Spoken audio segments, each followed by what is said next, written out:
पाठ 10 Anne Frank की diary. शनिवार 20 जून 1942। प्यारी किटी, आखिर वो क्या था जिसने मुझे डायरी लिखने के लिए प्रेरित किया? दरअसल मेरा कोई दोस्त नहीं है। हालांकि कोई भी विश्वास नहीं करेगा कि 13 साल की एक छोकरी दुनिया में बिल्कुल अकेली है। सच तो ये है कि मैं अकेली हूँ भी नहीं भी।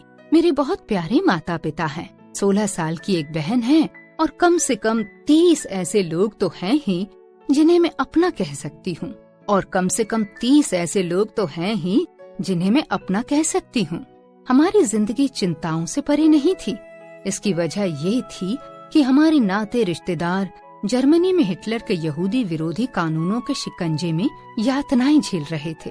1938 के बड़े पैमाने के हत्याकांड के बाद मेरे 2 मामा जर्मनी से भागकर सुरक्षित शरण की तलाश में उत्तरी अमेरिका चले गए थे। नानी हमारे पास रहने के लिए चली आई थी। तब वो 73 साल की थीं। 1940 के बाद अच्छे दिन दूर दूर और दुर्लभ होते चले गए थे। पहले तो लड़ाई छिड़ी, फिर आत्मसमर्पण और फिर जर्मनों का आना।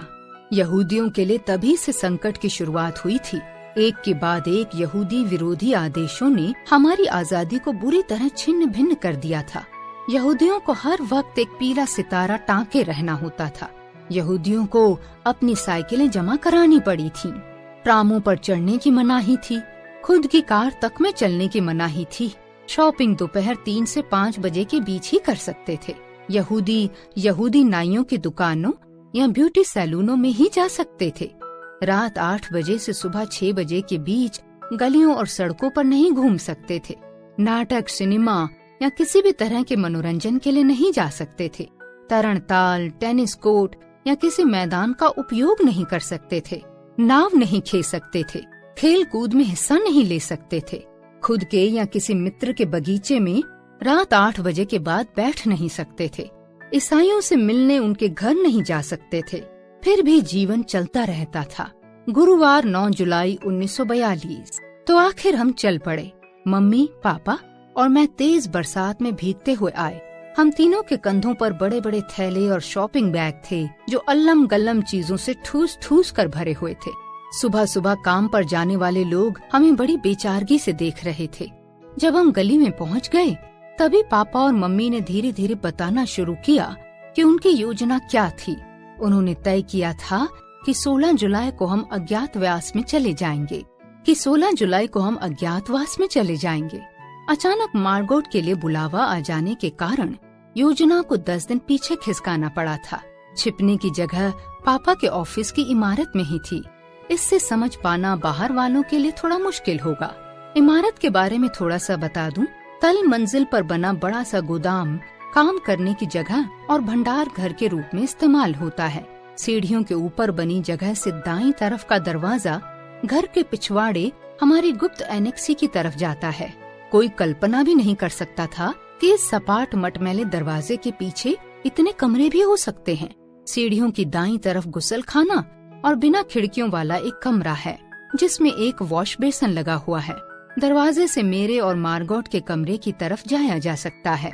शनिवार 11 जुलाई 1942। प्यारी किटी, कल रात हम चारों नीचे चले गए थे और वायरलेस पर इंग्लैंड रेडियो सुनते रहे। मैं इतना डर गई थी कि कहीं कोई हमें देख न ले।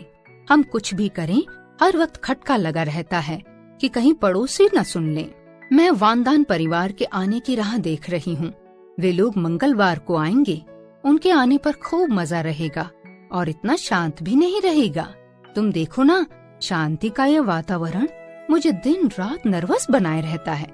कोई मेरे कमरे में आकर सोए, इसके लिए मैं कुछ भी करने को तैयार हूँ। शुक्रवार 21 अगस्त 1942। प्यारी किटी, अब हमारी गुप्त एनेक्सी सचमुच गुप्त बन चुकी है। अब चूंकि छिपाकर रखी गई साइकिलों के लिए कई घरों की तलाशी ली जा रही है, इसलिए मिस्टर कुगलर ने यही बेहतर समझा कि हमारे छिपने की जगह के दरवाजे के सामने किताबों का एक रैक बना दिया जाए। एक रैक कब्जों पर झूलता है और दरवाजे की तरह खुल जाता है। ये रैक कब्जों पर झूलता है और दरवाजे की तरह खुल जाता है। अब हमें जब भी नीचे जाना होता है, पहले सिर झुकाना होता है, फिर कूदना पड़ता है। 3 दिन में ही इस बौने दरवाजे की चौखट से सिर टकरा टकरा कर हम सब के माथे पर घूमड़ निकल आए हैं। बाहर बहुत ही अच्छा दिन है, साफ और गर्म। हम अधिक से अधिक यही कर सकते हैं कि पूरे दिन अटारी पर फोल्डिंग चारपाई पर पसरे रहें। सोमवार 21 सितंबर 1942। प्यारी किटी, आज मैं तुम्हें एनेक्सी की आम खबरों के बारे में बताऊंगी। मेरे दीवान के ऊपर एक लैंप लगा दिया गया है ताकि भविष्य में जब भी बंदूक के गरजने की आवाज सुनूं, मैं इससे लटकी डोरी खींचकर लाइट जला सकूं। मैं फिलहाल इसे इस्तेमाल नहीं कर सकती क्योंकि हम आजकल दिन और रात के वक्त खिड़की को थोड़ी देर के लिए खुला रखते हैं। मंगलवार 29 सितंबर 1942। प्यारी किटी, जब आप अज्ञातवास में होते हैं तो आपके साथ अजीब अजीब घटनाएं घटती हैं। जरा कल्पना करने की कोशिश करो।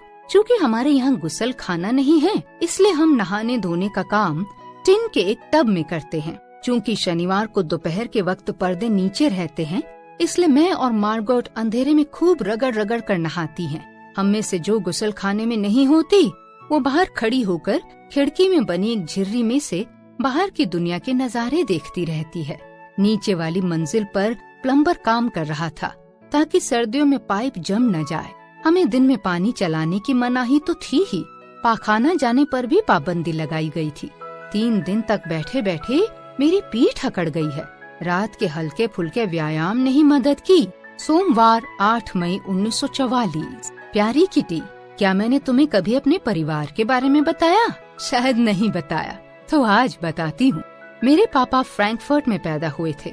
उनके माता पिता बहुत धनी लोग थे। पापा के पिता माइकल फ्रैंक का एक बैंक था और वे लखपति बन गए थे। वे शुरू से ही अमीर नहीं थे, उन्होंने अपने बलबूते पर धन कमाया। वे सेल्फ मेड आदमी थे। अपनी जवानी में पापा ने एक अमीर आदमी के बच्चे का जीवन भोगा। दादाजी के मरने के बाद ज्यादातर दौलत इधर उधर हो गई। इसके बाद विश्व युद्ध शुरू हो गया। मुद्रास्फीति की वजह से बची खुची दौलत भी खत्म हो गई। लड़ाई शुरू होने तक उनके कुछ अमीर रिश्तेदार बचे हुए थे, इसलिए पापा अच्छे खासे बने रहे।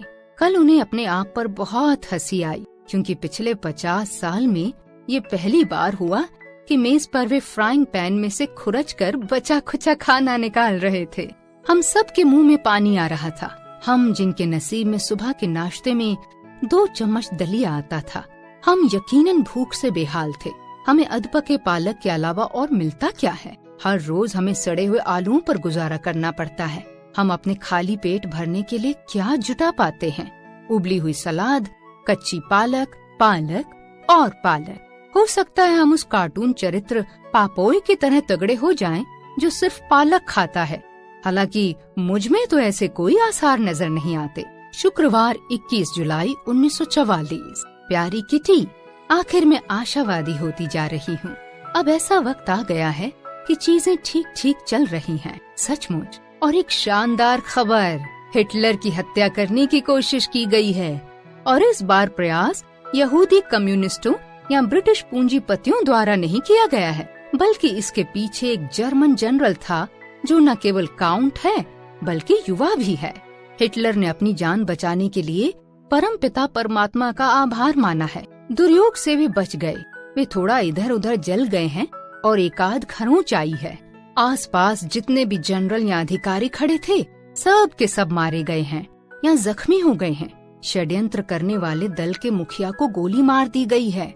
हमें अब जो प्रामाणिक सूचनाएं मिली हैं, उनमें सबसे बढ़िया ये है कि कई ऑफिसर्स तथा जनरल युद्ध से आजिज आ चुके हैं। वे चाहेंगे कि हिटलर को अतल गहराइयों में डूबते देखें ताकि वे मिलिट्री तानाशाही स्थापित कर सकें, शत्रु पक्ष से शांति स्थापित कर सकें, अपने आप को फिर से हथियार बंद कर सकें और कुछ दशकों के बाद फिर से एक नई लड़ाई शुरू कर सकें। इस बात की संभावना ही मुझे 7वें आसमान पर पहुंचा रही है कि हम अक्टूबर में फिर से स्कूल जा पाएंगे। ये खुशी के साथ साथ तर्क संगत बात भी है। ओ डियर, मैंने तुम्हें अभी अभी तो बताया था कि मैं घटनाओं की पूर्वाशा में विश्वास नहीं करती। मुझे माफ करना किटी, मुझे विरोधाभासी बातों का पिटारा मत कहना। हाँ, एन एम फ्रैंक।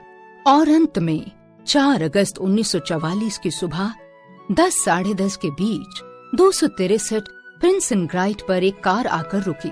उसमें से कई आकृतियां उतरी। उन्होंने एनेक्सी पर छुप रहे 8 लोगों को गिरफ्तार कर लिया।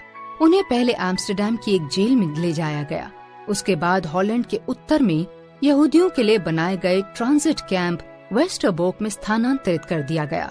फिर 3 सितंबर को आखिरी गाड़ी से ऑस्टविट्स पोलैंड भेज दिया गया।